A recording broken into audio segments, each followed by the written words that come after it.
The boring history for sleep, the rise and fall of the Mongol Postal Service Section 1. You open your eyes to nothing and everything just. The vast Mongolian steppe, an endless ripple of grass beneath an ocean of sky. The wind brushes your face like a whisper from history, and there's not a single sound except the distant snort of a horse, the groan of leather, the creak of a cart far, far off. But there's a kind of electricity in the air when he moves, and every so often he stops and looks out not at what's there, but at what could be.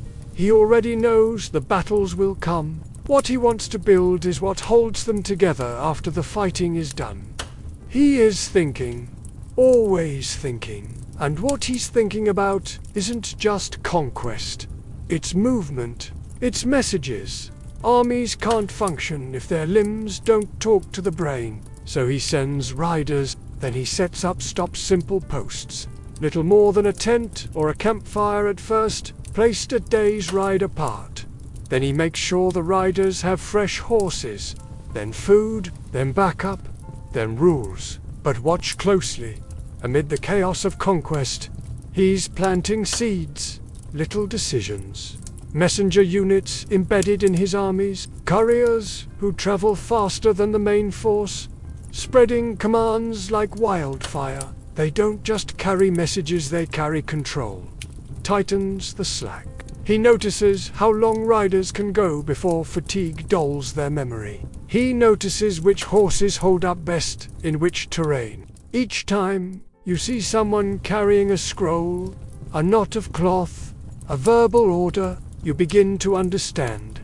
In this new empire, the fastest thing isn't a sword, and just as the light fades, you see Ita rider changing horses, a blur of movement, then gone, carrying something you'll never read, but which might decide the fate of an entire city. Simple shelters rising like islands in a sea of grass. With one man who understood that to rule the land, you first have to rule its silence. The system is not finished, but the skeleton is forming. Quietly, relentlessly. It's a message. The most valuable thing isn't a jewel. It's information, knowing who is where, what is needed, what is coming. He listens when his commanders complain that messages came late, and every time he improves the line. It's subtle, but it's there. And it matters. It's how to keep what he wins from slipping through his fingers. And Genghis doesn't just want speed, wants repeatable, reliable speed. But what you notice more is how people talk about his plans. How he thinks further ahead than others. How he doesn't just conquer. He organizes. You can feel it in the air, the subtle difference between chaos held by force and order sustained by communication. And the genius is that it doesn't look like much. No shining towers, no archers, just horses, camps, and the dull thud of hooves on dirt. But it works. Over and over again, it works. He wants to know that when he sends an order from one side of his growing domain, it will arrive intact, understood, and enforced. This is not a warlord's ambition. This is a system builder's dream. Not just armies, not just horses, but something quieter, more invisible. The spine of an empire made of information. This is where it begins, not in a city, not in a palace, but here in the open wild. No walls, no clocks, no borders, only motion, instinct, and the quiet pull of the horizon. You are here before it all begins. Standing near a solitary the man who will become Genghis Khan. There's no throne beneath him, just the ground, the open earth. As you ride behind him, the landscape rolls on and on. Rivers cut their lazy silver lines across the grasslands. Herds of horses shift like smoke. You drift beside his early campaigns. Raids, alliances, betrayals, always a step ahead. Always in motion, in a world without phones, without wires, without even a decent road. Speed is everything. You float behind the first threads of what will become the yam. There is no grand announcement, no ribbon. It begins with necessity. It builds quietly. Genghis doesn't sketch out blueprints. He adapts, learns, and still, it's just the beginning. You ride through the wind and dust, crossing paths with traders, soldiers, and scouts. At night, around the campfires, the elders speak of Genghis's ruthlessness, his tactics, his brilliance in battle. You drift to a high overlook. Below you, across the steppe, tiny dots begin to connect. Riders moving between them, horses grazing at weight. And it's not just military now. Civilian messengers begin to use the routes. Supplies move faster. News travels further. Control becomes less reactive, more proactive. By the time Genghis is ready to strike deeper into Central Asia and China, the system is strong enough to support him. You look around one last time. The sun dips toward the western rim of the earth, casting long shadows from the yurts and lean-tos dotting the horizon. It all starts here, on open ground, with one man who understood that to rule the land, you first have to rule its silence. Section 2, you ride again. The air colder now. The grassland is the same, but something's different in the way people move. There's a rhythm, a growing confidence. He speaks little, but his questions cut like knives. How far can a man ride without forgetting the message? How many horses before the delay outweighs the gain? What's the punishment for a lie in a courier's mouth? You hear the words passed down through the ranks, not as commands, but as expectations. A man named Genghis' son, and a thinker in his own right. He sketches out distances, terrain maps, weather patterns. He calculates how often a horse needs replacing. He experiments with different saddles, different message containers, even different styles of memorization. You watch as villagers along the route start to see the yam not as a burden, but as an honor. He's shaping them sometimes hundreds of miles away with precision. A rebellion brews in one corner of the empire. A message is sent, reinforcements arrive, and the flames die before they catch. It's not flashy. The man who saw not just with his eyes, but with his future. You feel the ground shift beneath your feet. This is no longer just a series of victories. This is infrastructure. This is intent. This is the spine of empire. It's not sung in poems, but its power, silent and absolute. Now, they are messengers of the state, trained to memorize long passages, carry sealed scrolls, navigate blindfolded if need be. Horses gallop across hills. Fires light up at stations. Scrolls change hands like currency, and at the center of it all, Genghis stands quietly, not marveling, not boasting, just watching it all run. You follow on just a boy, no older than 16. He's on his fourth leg of a 7-leg route. He has not slept in 30 hours. But he does not waver. He is not just carrying words, he is carrying continuity. To host a station is to be part of something larger than oneself. It brings prestige, resources, safety. Every few miles, a station. Sometimes a stone marker, sometimes a wooden shelter, sometimes just a flag and a waiting groom. At each one, a fresh mount, a ready meal, and a clerk with a logbook carved on bamboo or leather. It works. Day after day, it works. Because where the messages go, so too goes the Khan's protection. It's not trial and error. It's trial and adaptation. Always better. Always cleaner. If you want to serve the Khan, you serve with clarity, with speed, and without excuse. The riders must be loyal, fast, and exact. No one may claim the horses, no one may delay the route. If they do, the penalty is severe. You hear stories whispered near Faizan. Entire village punished because a local chieftain seized a relay horse for himself. The message never arrived. A city burned. Lesson learned. The hosts at the stations must be honest, well-fed, and ready day or night. There are codes of conduct. There are punishments swift and brutal for abuse or failure. You drift past one outpost where a host was caught stealing supplies meant for riders. He's gone now, replaced. His yacht stands empty, a quiet warning. Beneath the surface hum of hoofbeats and tents being struck at dawn, there's the shape of something deeper forming. A machine without gears, powered by men and animals, driven by will and foresight. And at the center of it all, Genghis Khan. You travel closer this time, watching him not as a warlord, but as a strategist. He listens, nods, then speaks softly.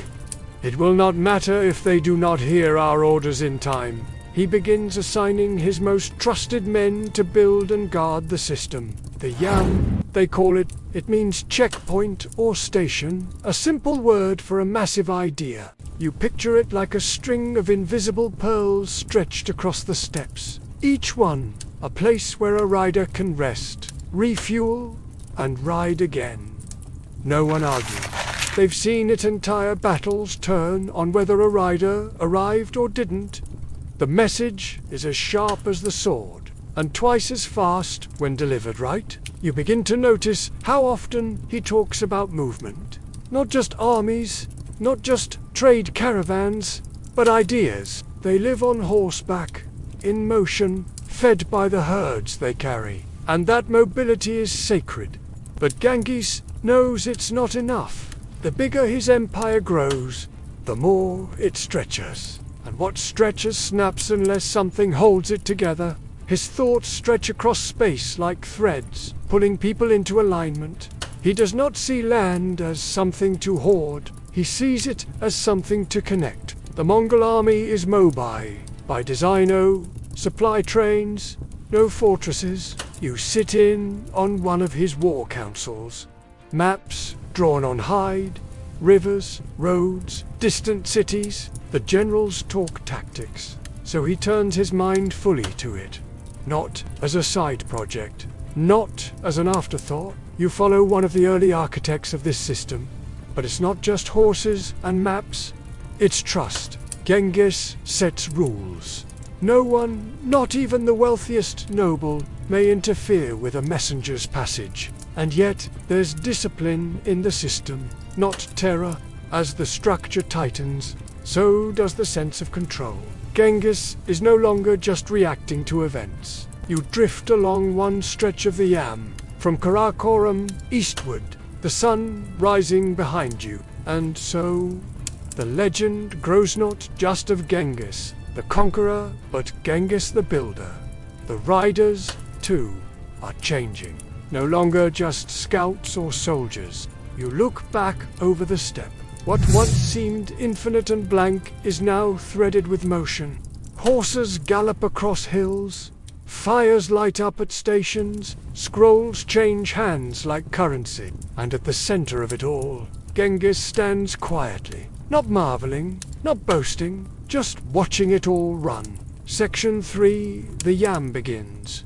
Not with fanfare, but with a hoofprint pressed into wet earth. You are there. Standing at the first official station, nothing more than a raised tent and a small corral built from wind-worn timber. A tired rider dismounts, hands off a tightly bound scroll, and slumps down to drink from a leather flask. No applause, no banners. They snake across the land like arteries, following the contours of terrain, riverbanks, and old herding paths. The Mongols don't build straight roads. They follow logic, habit, survival. Every 100 miles or so, a station is built, called an kurtu. In one corner, a small table holds seals, message pouches, and route logs. Recruited young, trained to endure pain, memorize orders, and navigate with uncanny precision.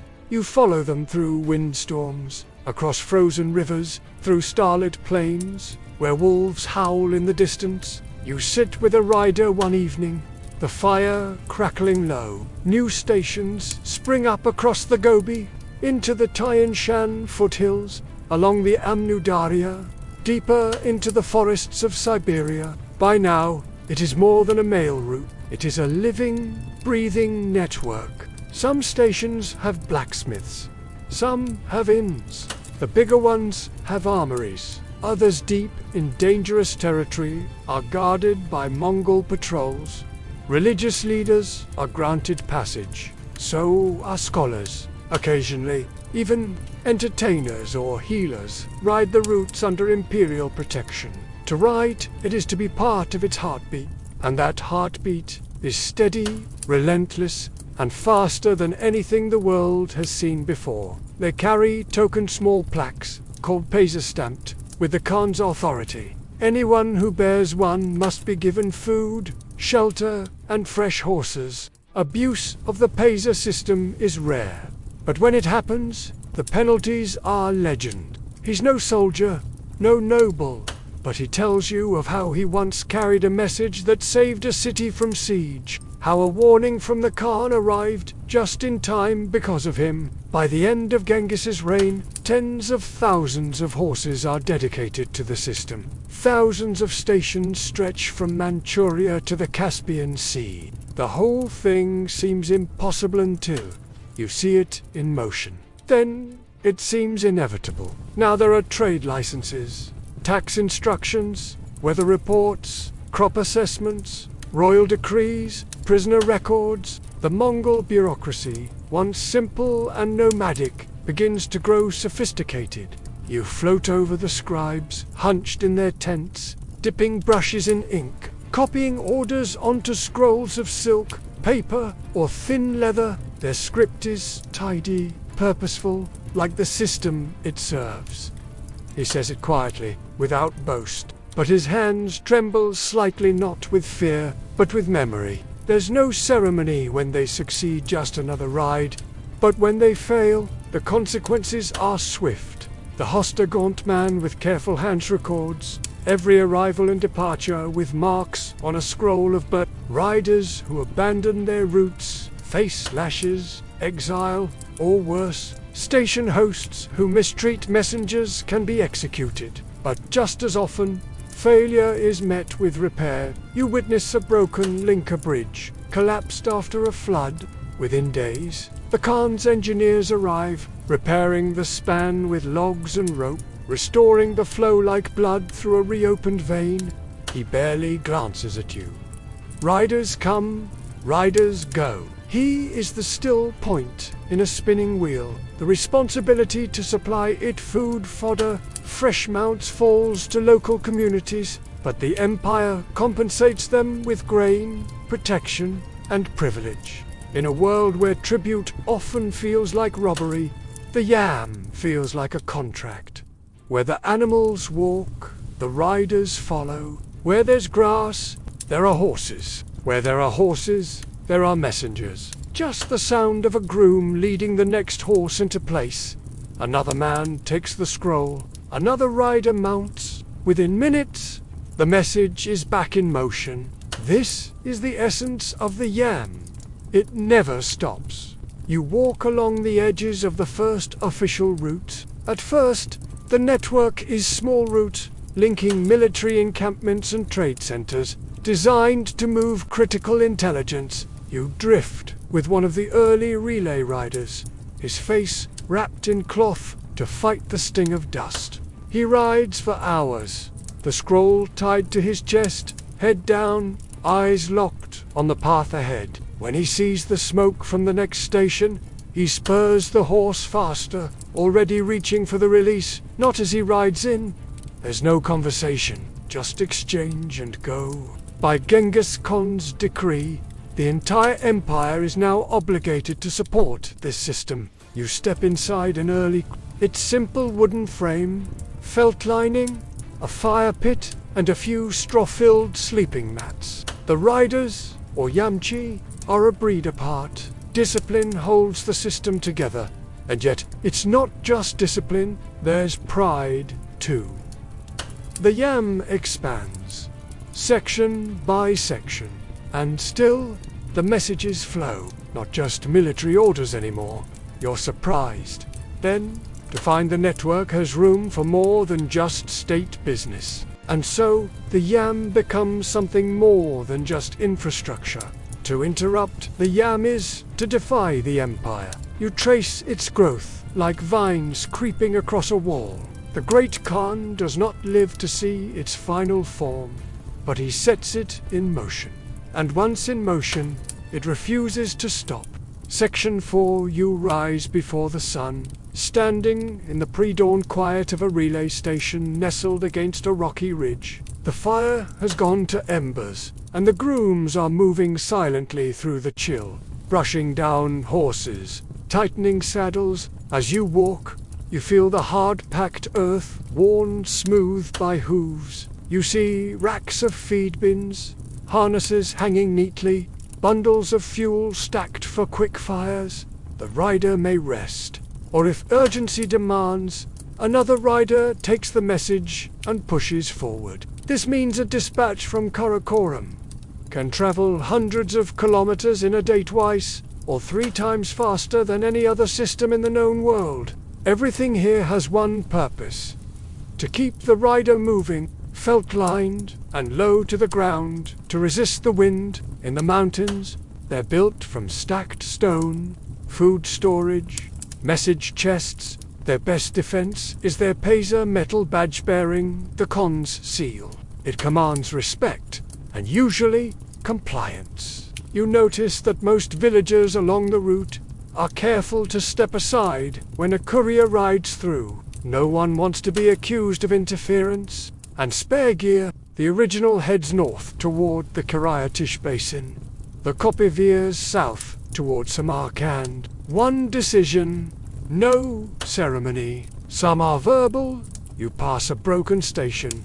Its roof collapsed under winter snow.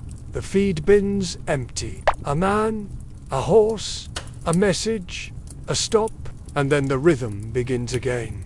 It's held by these links to Zens, then hundreds, then thousands each, one small, practical, and necessary. No city could be governed without them. No battle coordinated. No trade settled. The yam isn't just a courier line. It's the pulse of a continent-spanning body, and without it, the whole thing dies. This one hasn't been used in months. A new route bypassed it, and the host family moved on. A few forgotten saddles lie buried under dust. The yam adapts, or it moves, committed to memory. You watch a training session where a young boy recites a message 40 lines long, without a pause, under the cold gaze of a commander. This is essential when written materials would slow the transfer, and it means trust matters deeply only. The most loyal and sharp-minded can serve as memory couriers, and the stars sharp overhead, you begin to understand. Greatness doesn't always roar. Sometimes it just rides past you at dawn, silent and determined, on a pony too tired to complain. A few are even staffed by small detachments of soldiers, especially in areas known for bandit. But even here, the mission remains clear. The rider must pass, heavy against the cold. In the south, they sprawl wide, shaded with cloth canopies to guard against the heat. Always adapted, always consistent. There's no shouting, no rush, just rhythm. The kind that comes from knowing the routine will repeat again tomorrow, and the day after, and again long after you're gone. She's lived at this station for more than 20 years. She's seen riders come and go, empires rise and shift. But the scrolls keep moving. They never stop, she says, pouring a bowl of thin soup, even in storms. Riders often carry multiple messages, some marked by urgency. Pouches are color-coded or marked with wax stamps to signify importance: military, administrative, trade, diplomatic. At some crew, 2 clerks are stationed to copy messages or forward duplicates. Even redundancy has its place here. A message too important to lose might be sent with 2 couriers on different routes. Even at night, there was once a rider who came through with a broken arm. Didn't dismount. Just dropped the pouch and pointed. This is where the yam lives and breathes, not in palaces, but in these relay points, scattered like bone joints across a continent-wide skeleton. The relay riders, the Yamchi, work in shifts, but some push further. Tough, short-legged Mongol ponies, bred for endurance rather than speed. You run a hand along one's coarse mane. Not graceful, not sleek, but nearly indestructible. These animals can survive on scrub grass and keep moving through snow, sand, or marsh. They are, in a way, more dependable than the men. They're not supposed to fatigue dulls the mind, and messages must be exact. But pride often drives them. You drift beside one such courier, a weathered man in his 30s, bent slightly from years of riding. The host greets the rider with practiced efficiency. Hot mash for the horse, fermented mare's milk for the man. A few exchanged words, and then back on the trail. The transition takes minutes. This isn't hospitality, it's logistics. He's just swapped mounts, and before the sweat has cooled on the first horse's back, he's already gone. The system is elegant in its simplicity. A courier rides leisurely between 25 and 40 kilometers, then stops at an end where a fresh horse is waiting. You pause at a small station built into a forest clearing, its rough logs lashed together with rope, moss creeping between the gaps. The horses are the heart of the yam. You pass through station after station, each one a slight variation on the last. In the east, they're circular. The more advanced posts include bunk. You sit with one of the Katu hosts, an elderly woman named Eugene. The riders carry no weapons unless assigned to dangerous terrain. But not all messages are scrolls. The system has flexibility. You travel west along one such path, watching as a message arrives at dusk, is Kapiti, and departs in 2 directions before the moon rises. It's not all clean, of course. Still, the reach grows. Every year, more territory, more stations, and yet, at its core, it remains the same. The empire is not held together by steel alone. And as you lie under a felt blanket at one of the relay posts, the fire low, and the stars sharp overhead, you begin to understand.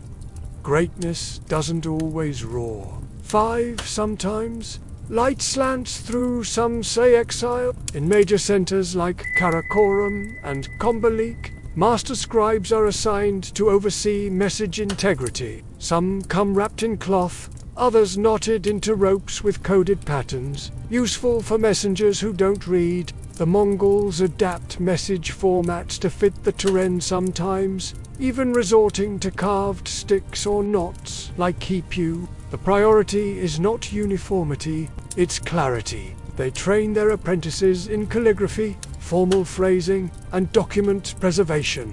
You watch one of these masters. Waki's brush movements are deliberate, almost meditative. The ink he uses is mixed fresh each morning. The paper treated with oils to prevent smearing. This isn't art. This is stability. Others say execution. You watch a test where the oral courier's story is compared to the scrollless content. Every person in the system must believe the others are doing their job, or the whole thing collapses. And so, everyone watches everyone else. Not with paranoia, but with vigilance. You feel it in the air at the stations. A kind of quiet pride that the system is bigger than them and worth preserving. Line for line.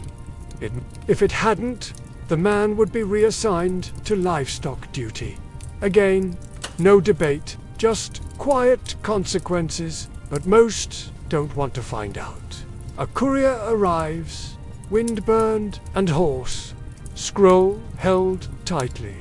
The station guard doesn't touch it. The rider dismounts, hands the scroll over, and it disappears into the clerk's satchel. The seal is unbroken. The chain holds. You lie back against a rock, watching the stars prick through the blue. Somewhere, hundreds of miles away, a decision will be made based on that scroll. It will change nothing for the rider, and everything for someone else. Instead, he holds a small clay token next to the seal and nods. They match. The rider continues. This is the invisible ink of empire codes and keys hidden in plain sight. You hear of one rider who delivered a message with the wax slightly cracked. The message still intact, but the trust gone. If a dispatch arrives bearing the Khan seal, it is as binding as if he stood there in person.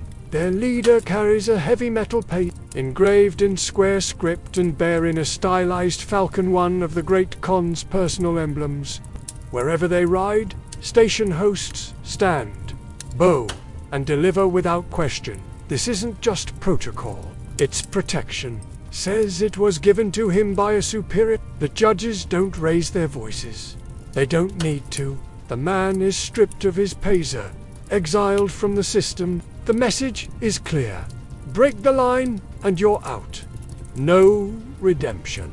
The yam isn't just for couriers anymore. It's the official path of the state. You hear of entire tax policies enacted based on these scrolls, of marriages confirmed, of military campaigns, launched all on the back of ink and wax. He was reassigned to supply caravans the next day. No trial, no yelling, just emotion and silence. A grizzled veteran who's retired into a clerk's post. He tells you how messages are also cross-referenced, some orally confirmed on arrival by memorized phrases. Others logged at checkpoints with signature sticks, little wood slivers marked by station clerks. A full route log can sometimes contain 5 or 6 of these, a breadcrumb trail of proof that a message passed untouched. Tent flap as you watch a clerk sort through a pile of scrolls and sealed packets. The air smells of horse, sweat, boiled milk, and faintly of beeswax. This is the administrative belly of the yam. And what you're seeing isn't improvisation, it's method. There's nothing random about the way a message is packed, marked, and dispatched. You realize now, speed is only half the battle. The other half is trust. It just rides past you at dawn, silent and determined, on a pony too tired to complain. Section Morning. The Mongol Empire doesn't just need messages to arrive fast, it needs them to arrive intact, unaltered, and undeniable. You settle in beside a junior scribe. A lump of wax or hardened clay is pressed over the knot, then stamped with an iron seal, usually bearing the personal insignia of the Khan, his generals, or a provincial governor. You watch as the clerk presses the seal into a thin disc of red wax, careful not to smear the impression. The wax cools in seconds, hardens in minutes. That seal must arrive unbroken. If it isn't, the rider answers for it. Who's learning to roll scrolls in a very specific pattern? The inner edge of the scroll is looped and tied with red thread for military orders, black for taxes, blue for trade. These colors aren't arbitrary, they're a system of visual code, readable at a glance in dim light. Now comes the seal. There are rumors about what happens to couriers who break seals. You sit beside another rider. As the yam matures, the bureaucracy around it grows more confident, more precise. And yet, not all messages are formal. You travel next to a border station, where documents are checked before crossing from one territory to another. The yam becomes so trusted that sealed messages begin to carry legal weight. You trail behind a diplomatic mission now, moving slowly but with undeniable authority. But where there is trust, there is temptation. You sit in on a tribunal. A rider has been caught with a false seal sloppily cast in tin. The shape wrong by a hair's breadth, he claims ignorance. To maintain faith, the yam establishes redundancy. Messages of extreme importance are sometimes sent with duplicates, one sealed, one oral, one mnemonic. Trust isn't just vertical from the Khan down, it's horizontal. Between riders, clerks, hosts, you reach one of the highland posts at dusk, wind whipping over a ridge. The yam doesn't need to be flashy, it needs to be believed. Section 6. The sun rises behind you as you stand on the edge of a wide valley, watching a cluster of Mongol cavalry gallop in near-perfect formation. Their movements are smooth, their pace deliberate. But what you're here to witness isn't the charge, what comes before. And the yam is the invisible thread that binds the Empire's limbs to its brain. Every relay station along the way has done its job without hesitation. Riders prepped, horses rotated, messages recorded. The orders moved over 300 miles in 3 days. No one celebrates this. They just expect it. Messages can leap ahead of supply lines, shift units between fronts, cancel assaults, or summon reinforcements all before the enemy even knows what's coming. You watch a campaign turned because a message rerouted a cavalry unit over a mountain pass. It arrived in time, just barely. Generals can act independently, but they're tethered to the Khan's long reach by the yam. It's a paradox. Decentralized action governed by centralized information. In the hands of lesser commanders, it would crumble, but the Mongols drill it into every rank. Moments earlier, a rider peeled off from the ridge with a scroll tied to his chest, delivered it to the commander in the field, and vanished into the dust again. A senior officer is hunched over a map while a clerk reads off incoming dispatches. There's a rhythm to it. Receive, confirm, respond, send. You recognize the wax seals now, the symbols scratched in shorthand on the outer folds of the scrolls. The general gives only brief verbal commands. The scribes write them out, affix the seal, and the message is off again. That single exchange, you realize, is what made the maneuver possible. Command and control. In a world this vast, scattered, and fluid, it is the difference between victory and collapse. You follow the message trail backward now, from the front line to the general's tent, then to the supply depot beyond the hills, and then all the way to the Mongol military depends on this tempo. It is not the biggest army in the world, but it might be the fastest, the most reactive. You ride beside a scout who reports enemy troop positions by memory. He delivers that information to a courier, who gallops with it, not to a general, but to a relay station. From there, it travels faster than any single horse ever could. The yam allows this army to behave like a single organism. You visit a mobile command post, little more than a cluster of tents and supply carts. This isn't a top-heavy system.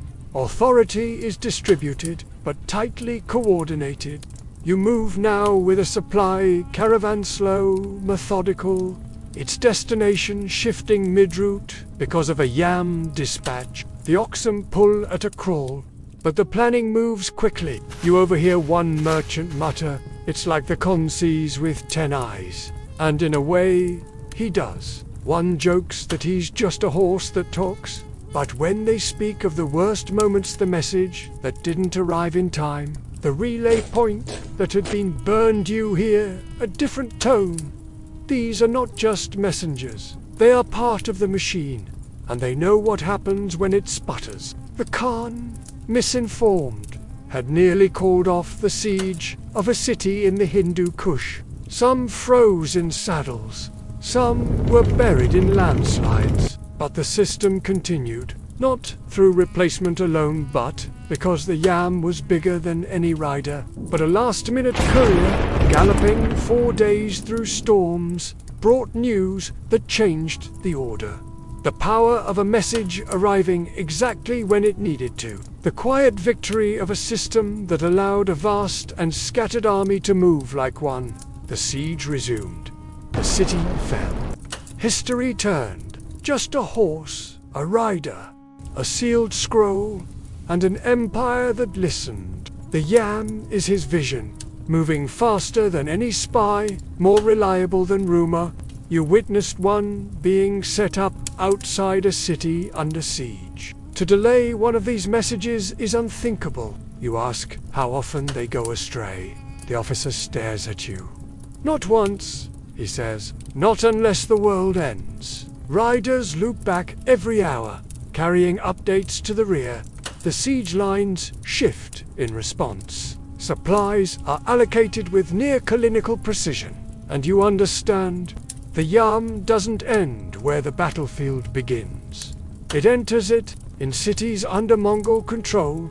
The system interfaces directly with governance. Governors receive reports on tax compliance, weather anomalies, potential unrest. When something flares, the message flies to the capital. Not months later, sometimes not even days. The efficiency is startling, especially in a world where most empires drown in lag. You spend a night in the tent of a military courier team, all of them scarred from previous campaigns. Occasionally, even during active battles, short-distance relays are established temporary crew, built hastily with canvas and rope, manned by reserves. You're shown a sealed document marked in gold ink, one of the Khan's direct commands. These are rare, often triple verified. Riders carry them with armed escorts. There's a story about a battle that almost didn't happen. You wonder about the couriers who didn't make it. No monuments mark their graves. They died in rivers, blizzards, ambushes, and now, centuries later, as you stand in the ruins of a fortress once connected by these lines, you can still feel it, that old hum beneath the stone. No banners, no horns. Section 7, you move further west now, across shifting terrain and deepening distances. The yam, once just a chain of dusty relay posts on the steppes, stretched outward like a growing vine, coiling through valleys, deserts, and foreign lands. The city hums with trade and scholarship, and somewhere among the noise of marketplaces and mosques, a relay station has been tucked into the city's administrative quarter. The riders look out of place, here dusty, stoic against the backdrop of blue-tiled buildings and soft silks, but they're respected, feared, even. The yam moves through Samarkand, like it does through the grasslands, with silent authority. The city is vast and geometric, pulsing with the ambition of Kublai Khan. The yam reaches its peak here. Inbound messages arrive from as far as Hungary and Baghdad, crossing thousands of kilometers over land. The couriers step into stone-walled halls, now handing scrolls not to rugged garrison captains, but to silk-robed officials in sunlit atriums. The language of the messages has changed, now rendered in Chinese, Persian, Uyghur, Mongolian, sometimes all at once. The content spans taxes, trade licenses, court gossip, rebellion alerts. As the Mongol Empire expands under Genghis's successors, the postal roads push with it, embedding themselves into unfamiliar landscapes, foreign cultures. The yam isn't a Mongol creation anymore. It's a Eurasian one, draped over an empire that spans 2 oceans and a dozen cultures. Even here, the yam breathes. Local princes are expected to host stations, offer horses, supply food. Not everyone is happy about it. You pass a burned-out Kurtu, blackened timbers still warm. In Baghdad, the couriers wear long robes. In Crimea, they wear fur. In Yunnan, they ride through mist-cloaked forests where bamboo leans over narrow paths. But the scrolls, the seals, the paysaves remain the same. And ancient cities that had never heard of the yam before, some are walled compounds, with stables for a dozen horses, stocked pantries, and armed guards. The grooms here wear uniform robes, and the clerks carry lacquered writing boxes. You feel the administrative weight of the Yuan dynasty pressing into the system, the Mongol order fused with Chinese bureaucracy. It's no longer just a military nerve system. It's an empire's skeleton. You arrive in Samarkand, the jewel of Central Asia, now under Mongol control. You follow a message eastward now, from Persia toward the heart of China. The relay lines here are older, more established, some following the ghost trails of old Silk Road routes. But where the Silk Road moved commerce, the Yam moves control. The scroll you retracking carries an update from a Mongol governor in Tabriz to the Yuan court in You trace its journey through deserts dotted with black tents, across snow-fed rivers, over winding mountain passes. At each checkpoint, the message doesn't slow. It's passed like a spark, leaping ahead of itself, always moving. The infrastructure becomes more advanced here. In settled regions like northern China, the stations grow larger. You linger in Kombalik, once Chengdu, now the capital of the Yuan. Here, you understand the full scope of the system. You pass through Russian territory Sustal, Vladimir down toward the Black Sea. Rebellion flares, sometimes. The system is an occupying force as much as a postal line, but more often than not, the stations are rebuilt, because even resistance depends on information, and nothing moves faster than the Yam. And as you travel further, you notice its growing influence on trade. Caravans begin to follow the routes laid out for the Yam. Merchants seek out Kretu not for messages, but for protection and food. It runs.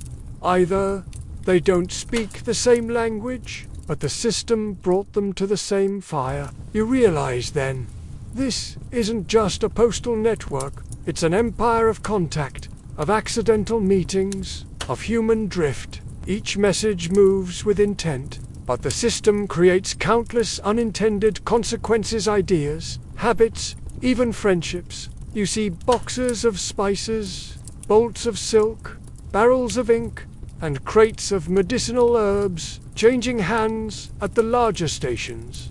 Not officially, but predictably, the Yam stations have become nexuses, not quite markets. But not just military outposts either. When the state builds a spine, the world builds muscle around it. Soon, the system is doing more than carrying scrolls. It's shaping where people walk, where markets form, where towns are built. The arteries of the state have become the veins of commerce. From Siberia to the Indian border, through marsh, desert, and mountain, each post different, each rider alone, each horse worn thin, but the scroll always moves. You walk alongside a Persian trader who swears by the Yam routes. Safer than the old trails, he says, and faster than going alone. He shows you his stamped permit issued by a Mongol administrator, allowing him to lodge at relay stations for a small fee. He tells you the stations are cleaner than the inns, the horses better fed. Sometimes, he adds, you get a message before you even knew you needed one. It's not just people.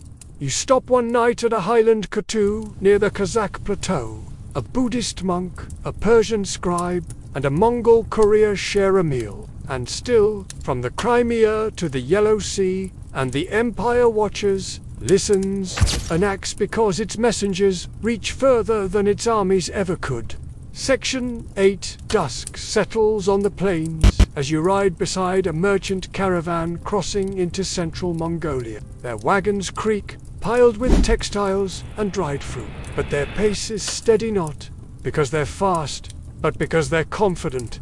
The Yam has brought peace. Not the kind sealed with treaties or decrees, but the kind enforced by motion, communication, and presence. The Empire is awake at every corner, connected, and for a time, peaceful. This is the Pax Mongolica, the Mongol Postal.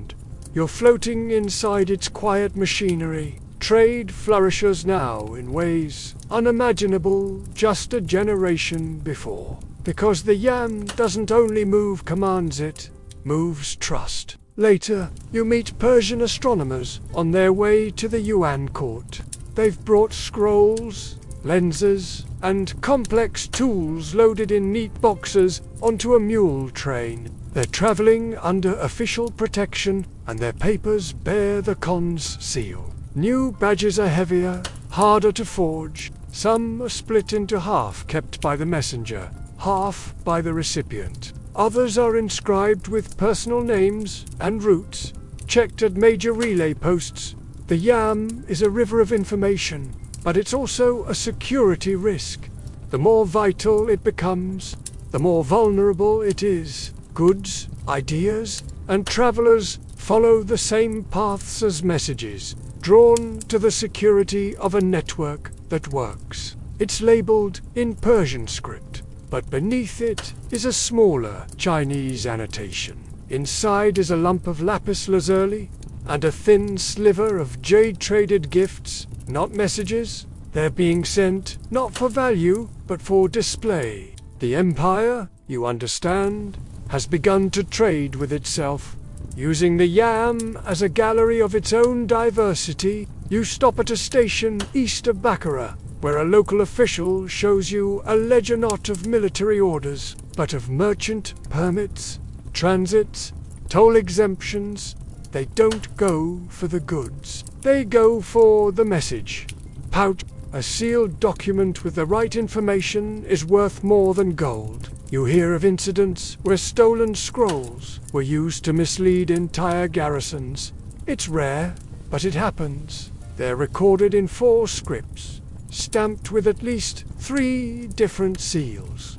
The clerks here aren't just handling imperial scrolls. They're handling commerce. You share a meal with a spice trader from India, whose family has been moving goods along these roads for years. He tells you that without the Yam, it would be madness, too many unknowns, too many delays. But when the infrastructure exists, the uses grow. You encounter a Franciscan friar from Italy, traveling east with a Mongol escort. He carries a letter to the Great Khan. He's part diplomat, part religious envoy, and all curiosity. He marvels at the Yam knot, just the speed of it, but its reliability. It's strange, he says. In Christendom, our letters move by grace. Here, they move by order. You hear of taxes paid through the Yam permits, carried upstream to the courts, then back down again as receipts. One official refers to it as a second spine. The first is the army. The second is this. But now, he receives word when a pass is blocked, when a city is under quarantine, when the next market opens. It's like riding with your ears on the wind, he says. You continue on and begin to notice that some Yam stations are doubling as border checks and customs outposts. Not officially, not by design. But it's not just trade goods that move. He isn't alone. You pass a group of Chinese engineers heading west to consult on irrigation in Persia. You stop in a larger station in bulk, and the clerk there shows you something unusual. A small package wrapped in oiled silk. It isn't all shiny and good. You ride alongside a caravan in the western steppe attacked by bandits. To combat this, the Empire strengthens the Pesa system, and still it runs. You drift next to a young Buddhist scholar from Tibet, granted free passage to the capital. He speaks of the Yam as a kind of Dharma-structured, balanced, inevitable. It is the horse that follows the middle path, he says, half-smile. The Empire is not just sending orders now.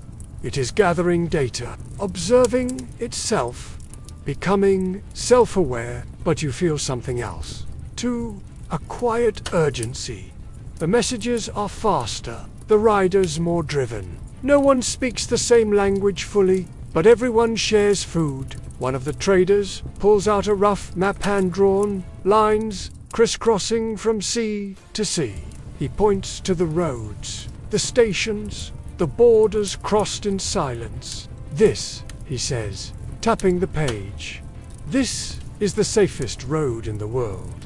Others have full escort teams. You ride with a group of 5-2 Mongols, one Persian, one Chinese, one Turkic, and you realize the Yam is no longer just Mongol, it's imperial, and it's evolving. There's more being asked of the system now, not just to maintain peace, but to anticipate conflict. They are bundled in waxed cloth, sealed with both administrative and medical emblems. The station clerk sets them aside gently, eyes downcast. Too many of these lately, he says. The Yam carries hope, but it also carries warnings. You overhear one station host mention how the scrolls have grown heavier, longer decrees, more complex laws, tighter schedules. You begin to see messages carried not just on scrolls, but bound in booklets, logbooks, spy reports, trade forecasts.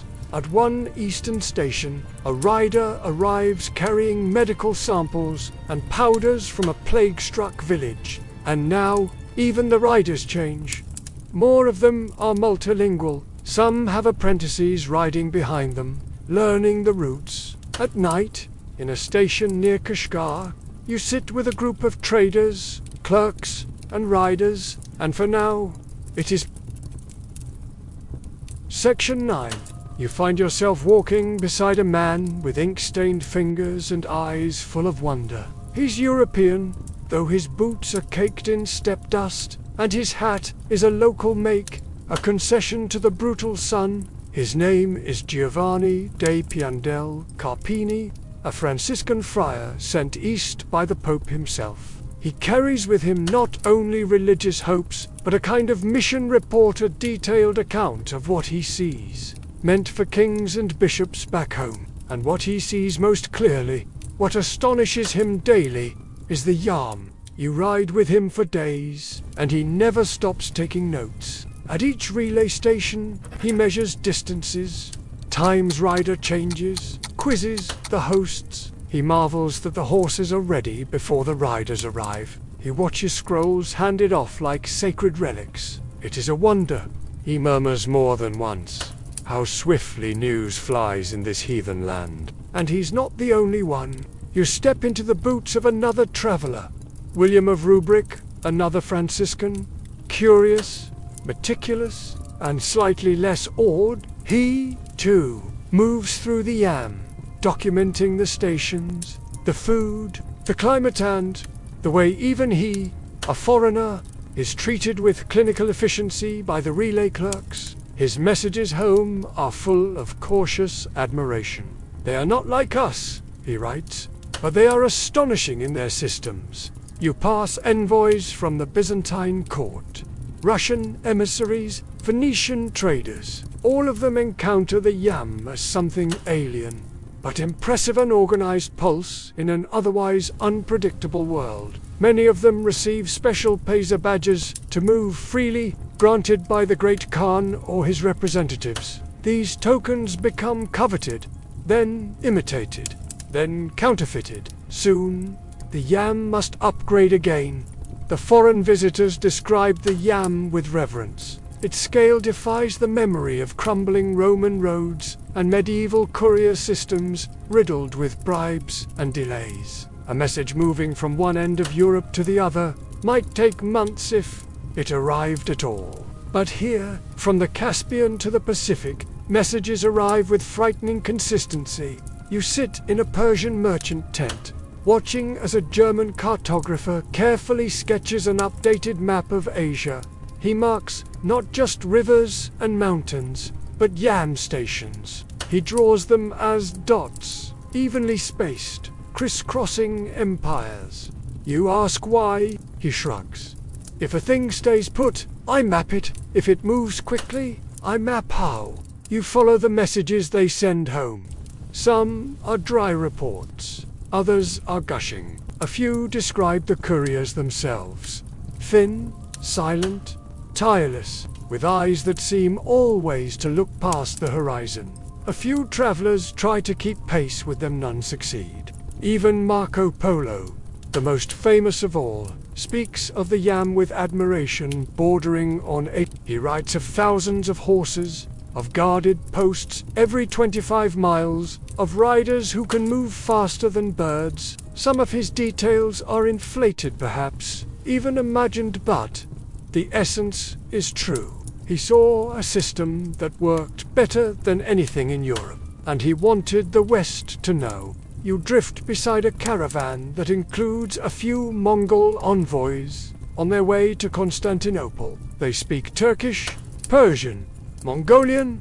One of them wears a crucifix. Another carries scrolls written in. They are products of this connected empire, and they travel like wind fast. Sure, guided by the stations, and the locals watch them pass. In a village on the Oxus, a boy runs beside a passing courier, eyes wide. The horse doesn't stop. The courier doesn't look down, but the boy grins anyway. They come like lightning, he tells you, and leave the world different. His father worked once as a host at Angkor too, but left after injury. Still, the family keeps the leather water jugs by the door, just in case. His mother says, you never know when the next rider needs help.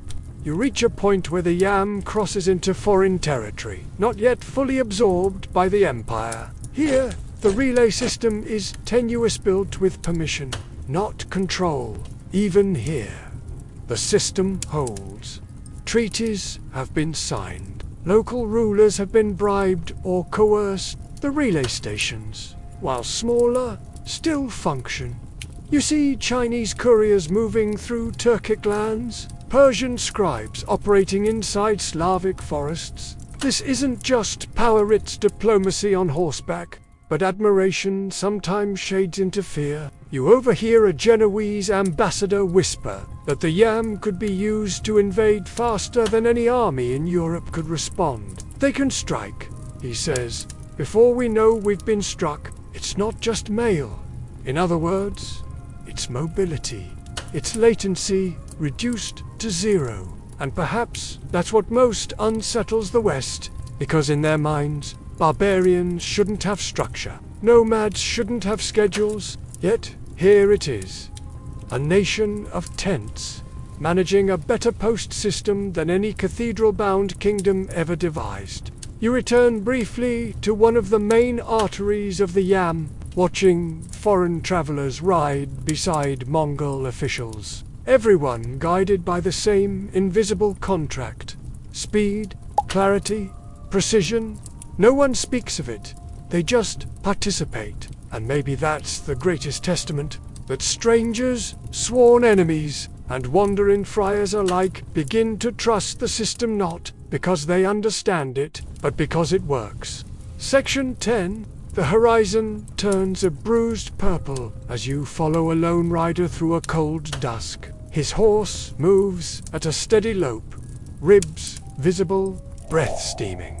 The rider slumps slightly in the saddle, not injured, just exhausted. You've seen this before. The yam never stops, but the people running it do, eventually, and lately you've begun to notice it more often, signs that the machine is running hot. Maybe too hot. At this station, the fire is low and the groom is missing. The replacement horse is lean, favoring one leg. The host's face is tight. We had no barley shipment this month, he mutters, almost to himself.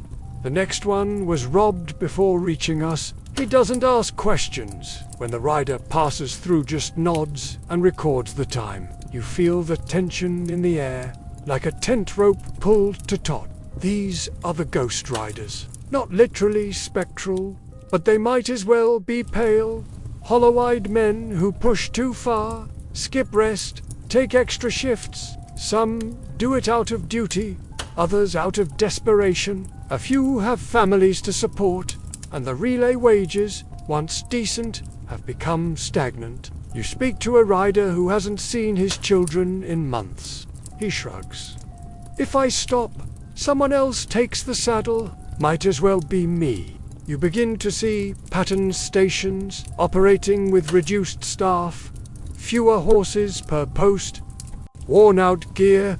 Messages still get through, but just barely. The timings slip. imperceptibly at first. A message that should take 4 days takes 5.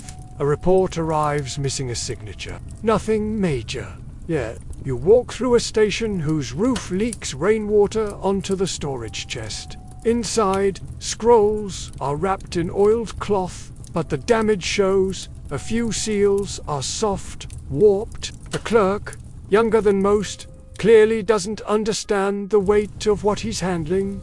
It's not war orders, he says with a shrug. Just a trade license. That trade license, of course, might govern a caravan of 40 men and 3 months of labor. But the disconnect is spreading. You ride with a group of riders heading back east for reassignment. They speak in clipped phrases, sharing little. One of them coughs persistently, deep and wet. He carries no medicine. The others keep a polite distance. You ask what happened to their last station.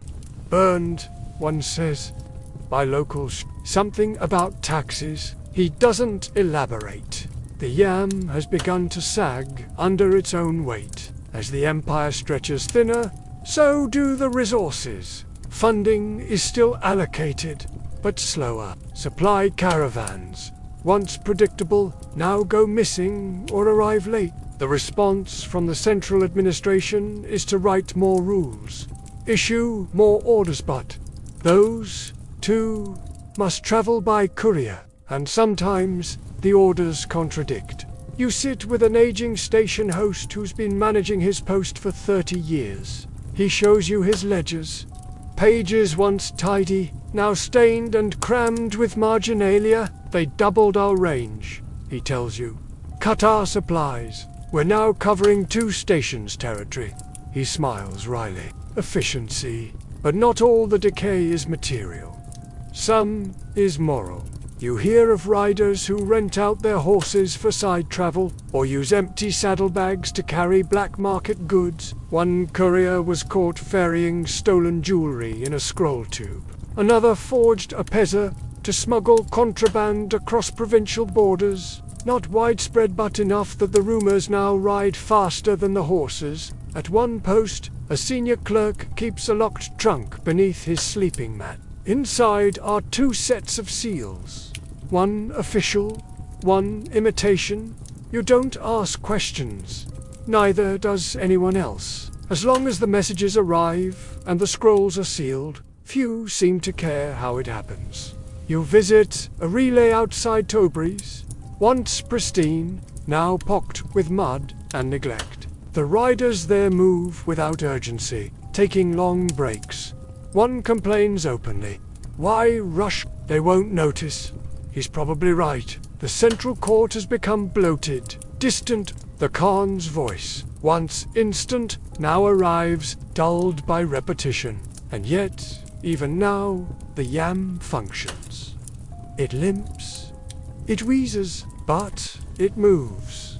That's the paradox. The brilliance of the system is also its flaw. It was built to move messages across hostile, wild territory, but now the hostility is internal. Corruption, neglect, fatigue. The roads are still there. The horses still run, but the soul of the system, the pride, the discipline is fading in too many places. You speak to a young courier in northern China. He's just joined the system. His uniform is new, his horse clean. He believes in the yam. It's the Khan's breath, he says, his will in motion. You nod. But behind him, the station roof has collapsed, and the logbook is 2 weeks out of date. The ghost riders keep moving, but more and more they ride with eyes downcast, legs trembling. The posts remain lit at night, but some fires flicker lower than others. Horses are thinner. Routes take longer. It still looks like a machine, but you know better now. It's become a ghost of itself, and in the silence between stations, you can almost hear it groaning. Section 11. You step into a relay station on the edge of the Gobi, and it takes you a moment to realize what's missing. The walls stand, the posts are intact, But the fire is cold. The feed bins are empty. No groom greets you. The only sound is the dry flap of a torn banner, still bearing the mark of the yam. This station hasn't been used in weeks, maybe longer, and it isn't the only one. You begin to track the pattern across the map. A route in the Alborz Mountains now diverts south due to a landslide that was never cleared. A station in the Fergana Valley has been shut indefinitely. After a local governor failed to pay his quota of horses, another post on the southern edge of the Caspian has changed hands twice in a single year, both times due to theft and disputes over the pacer system. The yam is still breathing, but it's coughing blood. You speak with a clerk in Balk, who used to work in He tells you how, not long ago, the Central Court would send inspection teams to assess relay efficiency, check scroll accuracy, even verify ink quality. They don't come anymore, he says flatly. We're too far, and they have their own problems. You follow the cracks further, watching as entire provinces begin to act more independently. Governors hold up scrolls for review before passing them on. Some demand copies of every message that crosses their border. Others delay documents on purpose, using bureaucracy as a shield against oversight. The yam was built on trust, but trust doesn't survive fragmentation. You drift beside a Mongol envoy, trying to deliver orders to a regional commander. The courier is stopped twice by local patrols, questioned about the origin of the message, and forced to show not just his pacer, but a secondary confirmation scroll. It used to be one seal, he mutters. One seal, and the whole road opened. Now, it's layers of approval. Layers that slow. Layers that choke. You notice a shift in the tone of the scrolls, too. Once brisk and confident, they're now long-winded, filled with justification and repetition, as if the writers no longer trust the readers, as if the message alone is no longer enough to carry authority. Even the format is bloating where one scroll sufficed. Now 3 are sent. One for the court, one for the local copy, one as backup. You watch a rider strap them carefully to his chest and shake his head. They don't trust the air between the stations anymore, he says. Corruption finds its wedge in the system. Not loud, not explosive, just quiet erosion. Station hosts begin selling favors, offering merchants priority horse changes for a bribe. Riders take on side work, delivering personal letters for tips. You pass a clerk who keeps 2 ledgers, one for the Empire, one for his pocket. When you ask him how long he's done this, he doesn't flinch. Since the tax collector stopped showing up, he says, we all have to eat. The Khan's voice, once thunder on the horizon, now arrives as a rumor. You listen as village elders dispute the authenticity of a scroll. It says, reinforcements are coming. One says, but we heard the southern road is broken. No one knows what to believe. You look down at the message. The seal is clean, but the paper is water damaged. You realize how quickly the Empire's confidence frays without reliable words. And then the violence comes. Not invasion yet, but resistance. In the Ilkhanate, in the Chagatai realm, in fractured Yuan China, local rulers begin taxing the yam directly, squeezing it for revenue. When protests rise, riders are detained, scrolls are opened without authorization. In some provinces, entire relay lines vanish, overnight repurposed for military or personal use. You see a station once used for emergency military messages, now housing a noble's hunting lodge. The horses wear decorative silk, but they no longer run. The decline isn't immediate. It's uneven. Some sections of the yam still operate like clockwork, but others resemble ruins. You follow a broken route in the Caucasus.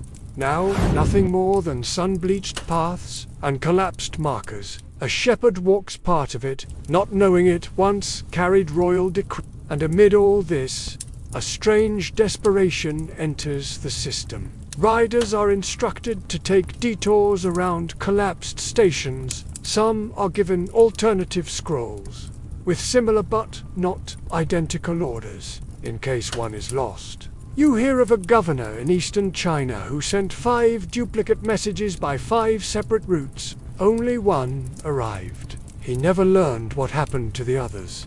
You return briefly to Karakoram, now quieter than it used to be. The Yam administration offices remain, but they echo fewer scribes, fewer horses in the outer yards. The map on the central wall still glows, with red pins marking active stations, but you know better. Many of those pins are just habit, places that haven't been confirmed in months, maybe years, and through it all, the riders still ride. The stations still flicker with life, but the cracks in the paper are growing. The ink runs. The silence between messages stretches longer. The Yam hasn't failed, but it's no longer unquestioned. And once belief starts to slip, systems built on faith begin to fade. Section 12. The wind shifts as you ride into a valley that once thrived on the pulse of the Yam. Now, it feels hollow-like, a husk of something that used to matter. The station ahead is still manned, but the host no longer rises when a rider approaches. There's no urgency, no sharp call for water or feed, just a tired wave, a muttered greeting, and silence. You can feel it in your bones. The decline has become something more than fatigue. It's indifference. Resistance is rising. In the west, across parts of Persia and the fractured Ilkhanate, governors have begun openly repurposing relay routes for their own use. Scrolls from rival khans pile up at checkpoints, held for days, sometimes weeks. The Yam was never meant to pick sides, but now it's caught in the middle of dynastic disputes, factional infighting, and splintered loyalties. You pass through the Tarim Basin, once a critical artery between China and the rest of the empire. Now, riders carry dual instructions, one from the Yuan courts, another from a regional lord demanding oversight of all imperial orders. A courier shakes his head as he unrolls both documents. "Which one do I obey?" he asks. You have no answer. The Yam was built on coherence, on the principle that a single voice, a single seal, could command an entire world. But that world is fragmenting. Now you see it daily. One court claims sovereignty, another contradicts it. Scrolls are amended, orders rescinded by regional command before they even arrive at their destination. In the heartland of the Chagatai Khanate, the road you follow has been torn apart by raiders. Not foreign enemies, farmers, mercenaries, former station workers, turned bandits. They don't just steal horses, they burn scrolls. They rip down the banners that once marked the Yam as sacred. You stop at a station that was overrun 3 nights ago. The groom was spared only because he hid under the feed bins. The rest of the staff fled into the hills. In the south, near Delhi, rival dynasties have begun targeting Yam infrastructure directly. Relay posts are now considered soft targets. Riders are harassed, their Pesa badges confiscated or mocked. You hear a tale of one station that sent out its final rider, a dawn only for him to be returned that evening. Headless, scroll unopened. At one desert relay point, the host tells you plainly, no more messages come through here. You ask why. Because they're not worth dying for, he says. And still, despite the danger, the system sputters forward. Because even rebellion needs communication. Governors build their own copycat Yam, shorter, less disciplined, but functional. Private systems emerge, run by mercantile guilds or noble clans. Some of them still use Mongol horses, some use former Yam. The knowledge hasn't disappeared, only the unity. You follow a splinter network built by a regional warlord in Anatolia. The stations look familiar, same spacing, same routine, but the insignia are different. The scrolls bear his seal. When asked about the Imperial Yam, a clerk laughs. "Old road," he says. "This is the new one. In northern China, even the Yuan court's yam is riddled with politics. You watch as an imperial rider is delayed not by roads or weather, but by bureaucrats arguing over whose desk a message should pass through first. The seal is still intact when it arrives, but the content is days old and outdated. The riders know this. They feel it. You sit beside one who's been in the service for 12 years. He carries 3 scrolls, each bound in a different color. Same route, he says, 3 different masters. When you ask what happens if the orders contradict, he shrugs. I deliver. It's not my fight. The pride is gone. Where once they rode with a force of empire at their backs, now they ride for pay, for duty, for habit. The fire in their eyes has dimmed. Some even laugh when they speak of the glory days. Others refuse to speak at all. And yet, in small pockets, resistance to collapse emerges. A few governors remain loyal to the old order. They keep their stations funded, their horses fresh. You stop at one such post, and it's like stepping back in time. The feed is clean, the records sharp, the scrolls sealed with care. The host greets you with the old salute palm over chest. The message moves, he says, even if the world forgets it. But these outposts are isolated islands in a rising sea. In the capital, the leadership debates, reforms, more inspections, stricter punishments, streamlined hierarchies, but the court is bloated, distracted by foreign threats and internal intrigue. Scrolls arrive with bold declarations, but the riders delivering them often laugh because they know the stations receiving them no longer exist. At a fractured post near the Aral Sea, a clerk shows you a sealed scroll that's been sitting on his shelf for 6 weeks. No rider will take it, he says. Too far. Too risky? You ask what he'll do with it. He shrugs. Wait until someone stronger comes along. And that is the new order.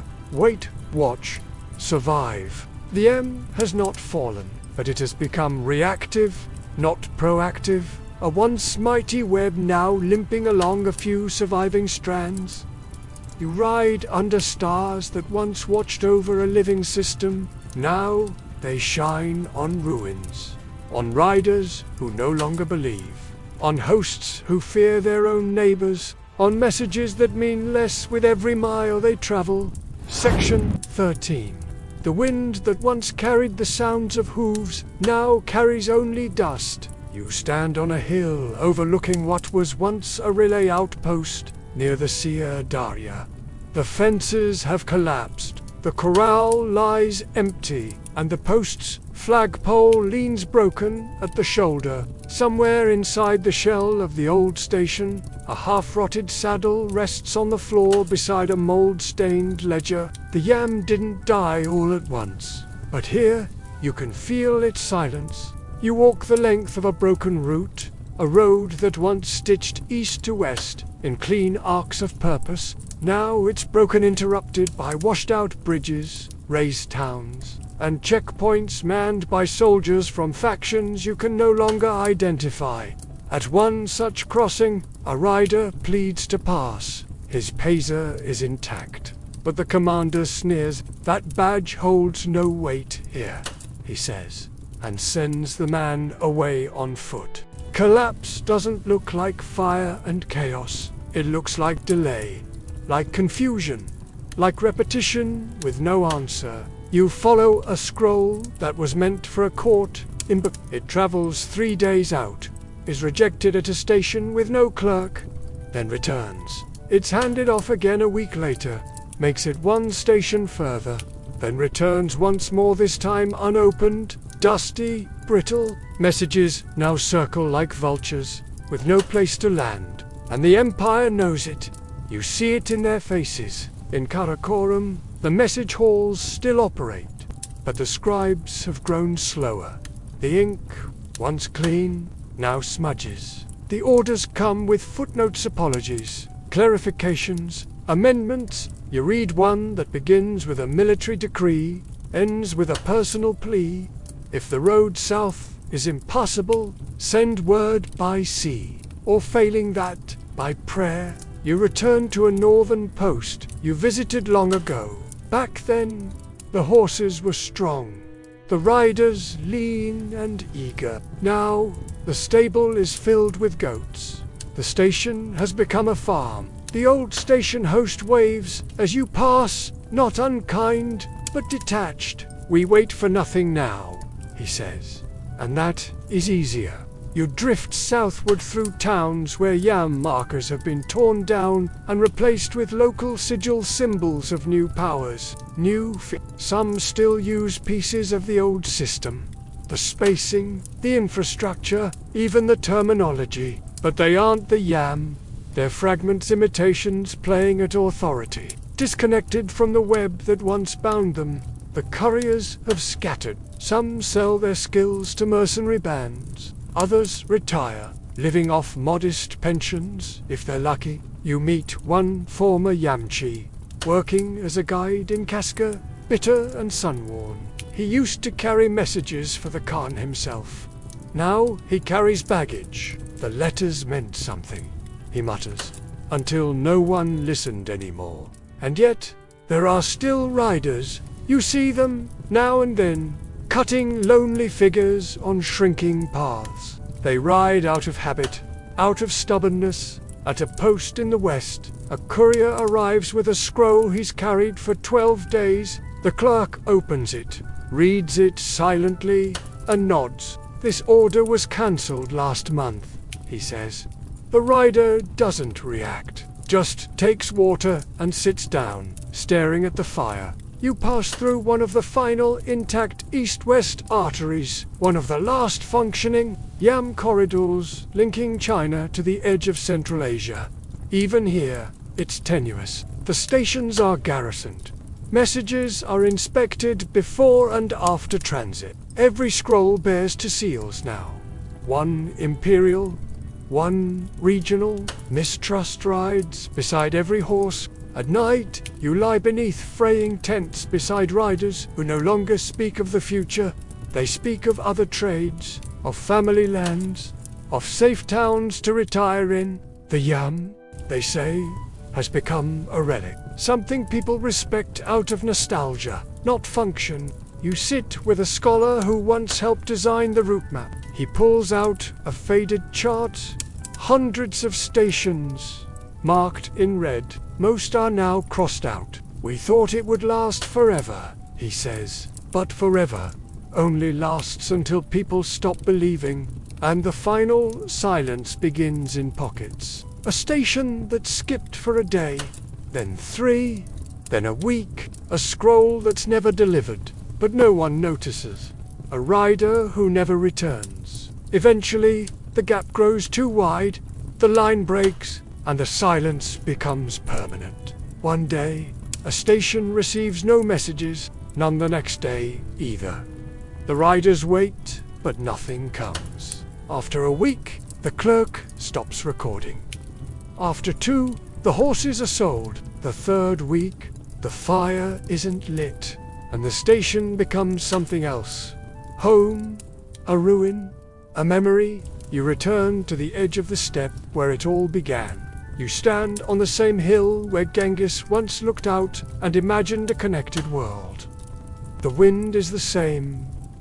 The sky is wide, but now there are no riders, no banners, just grass, endless and empty. And you understand something very old, that systems, no matter how vast, how clever, how brilliant, only survive as long as the people running them believe in their purpose. The yam fell not with fire, but with silence. Section 14. The silence lingers like fog across the plains, broken only by the wind threading through broken station gates and rusting saddles. You walk beside a historian now.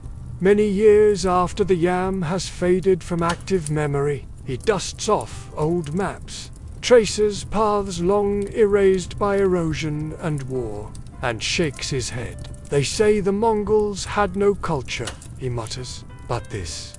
He taps the route lines. This was architecture, made of riders, not stone, and echoes, it turns out, have long shadows. You follow him to a provincial archive in Anatolia, where scribes still use routing logs modeled loosely after the yam. The distances are shorter now. The horses gone, but the bones remain. Spacing, accountability, transit stations, even the phrase Katu has lingered in the regional dialect, warped but familiar. This isn't the Mongol yam, the clerk tells you, but it remembers it. You drift east into Muscovy, where Tsars once trembled beneath Mongol tribute demands. Now they build their own postal service, state-run, militarized, riders wear uniforms. The stations are fortified. They call it their own system, but the skeleton underneath still resembles the yam. Fixed distances, sealed messages, networked authority. You watch as a courier departs Moscow with 3 dispatches. His route overlaps a line that once bore the seal of Batakhan. In Persia, the Ilkhanate gone but not forgotten. Merchant guilds adopt fragments of the yam's former glory. Stations now serve caravans more than messages. But the rhythm is familiar. Grooms, logs, scheduled stops. You speak to a merchant who grew up hearing tales of the yam. My grandfather saw a scroll change a city's fate, he says. We trust our ledgers for the same reason speed means survival.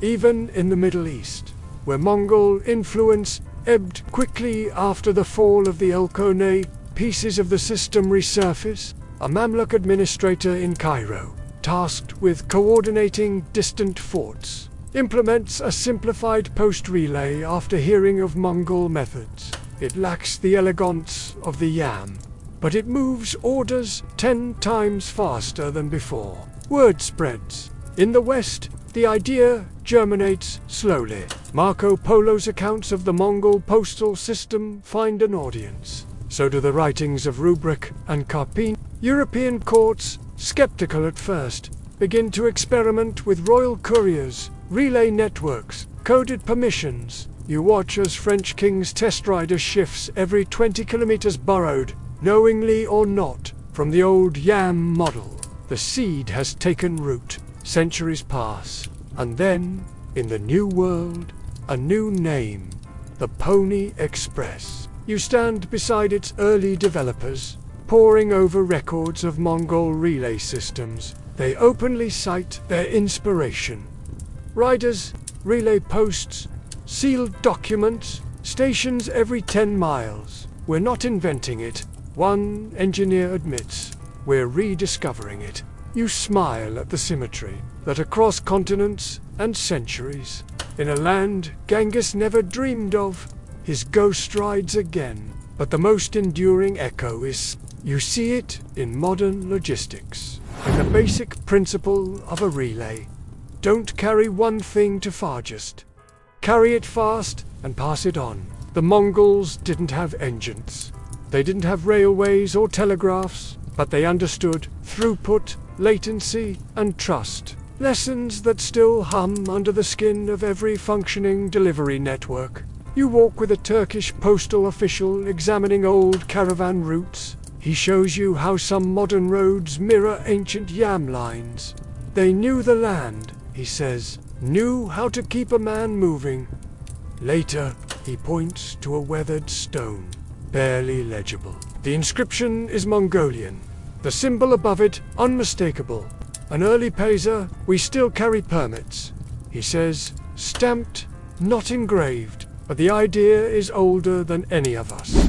Not all the legacies are mechanical. The yam left cultural footprints too. You visit a museum in Ulaanbaatar, where the uniforms of ancient Yamchi are preserved as stiff leather coats, wind-worn caps, badges etched with curling script. The school children stare at them like they're sacred. One little girl tugs your sleeve. "They carried the Khan's voice," she says. You nod. "And who carries yours?" She points at her tablet. The connection is clear. Even in language, the yam lingers. In Mongolian idioms about speed, in Persian phrases about certainty, in Russian terms for checkpoints, in Chinese proverbs about messages riding wind. No empire lasts forever, but ideas, especially useful ones, migrate quietly, embed themselves, and refuse to die. And in all of it, you find one shared principle. Not speed for speed's sake, but movement with meaning. A message that arrives not just quickly, but faithfully, cleanly, and with respect. That was the soul of the yam. You walk a final stretch of forgotten road in Central Asia, barely visible among wild grass, no markers, no travelers, but for a moment you think you hear something just beneath the wind. A hoofbeat. A hoofbeat. The thrum of an empire that refused to let distance be an excuse, and then it's gone.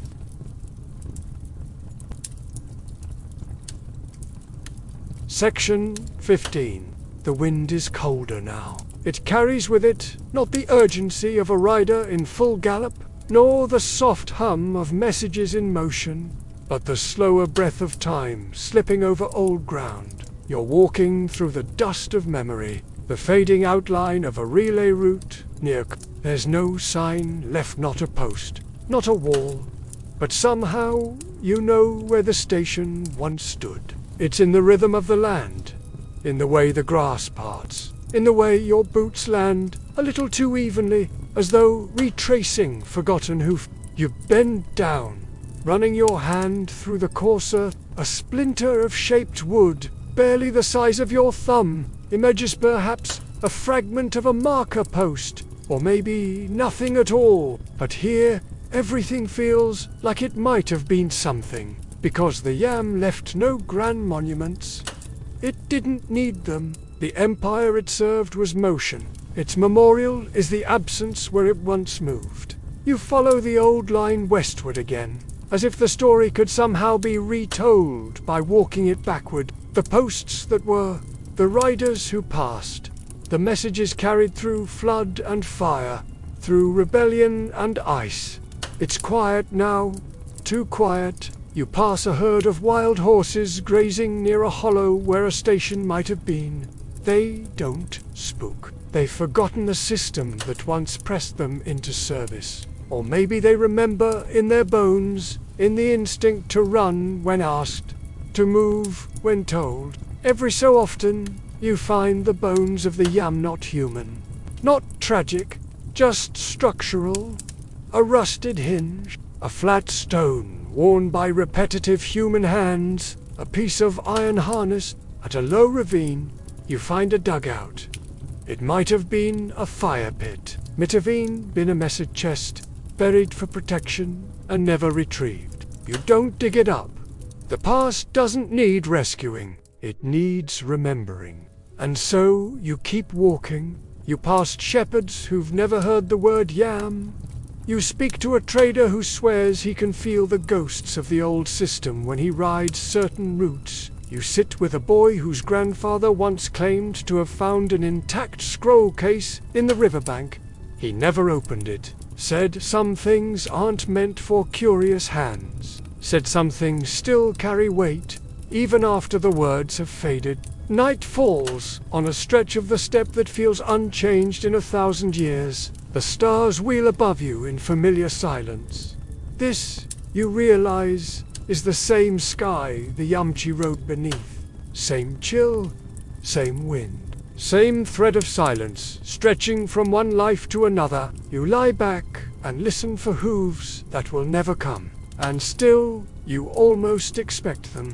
Because the yam never needed permanence. It was always temporary, always in flux. It wasn't built to last, it was built to move. And in its movement, it did something greater than most empires ever manage. It stitched lives together. It delivered words that altered the course of cities, courts, armies, and histories. It made the impossible distances between people seem smaller, at least for a little while. And for a time, it worked. You picture one of the last riders, the final true Yamchis, stepping down at a crumbling station, scroll still sealed. No one to receive it, no one to log the stop. Maybe he reads it aloud to himself, then burns it. Maybe he buries it in a cairn. Maybe he keeps riding, not because of orders, but because it's all he's ever known. Then you see nothing, only dust, and stars, and a road no one walks anymore. The Yam is gone, but it leaves behind something the Empire couldn't destroy with its fall. A memory of connection. A system built on faith and rhythm and sweat. A pulse that, for a while, made the world smaller and more knowable. And when the wind picks up again, it sounds, just faintly, like hooves. Now, let the road fade behind you. You've walked long enough, followed the riders across rivers, deserts, forests, and time. You've seen what they built, a world bound together, not by walls or monuments, but by simple movement. You've listened to their quiet endurance, their stubborn faith in the idea that a message could shape a nation. But all that is behind you now.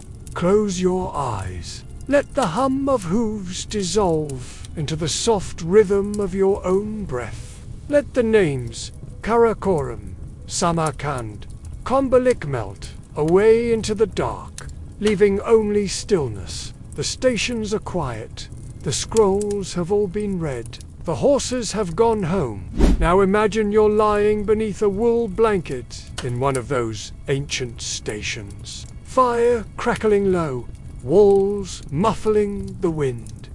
Outside, the steppe is endless, but here you are warm, safe, unmoving, a small flicker of peace in a world that used to run at the speed of thought. Nothing else is needed now. No more messages, no more waiting.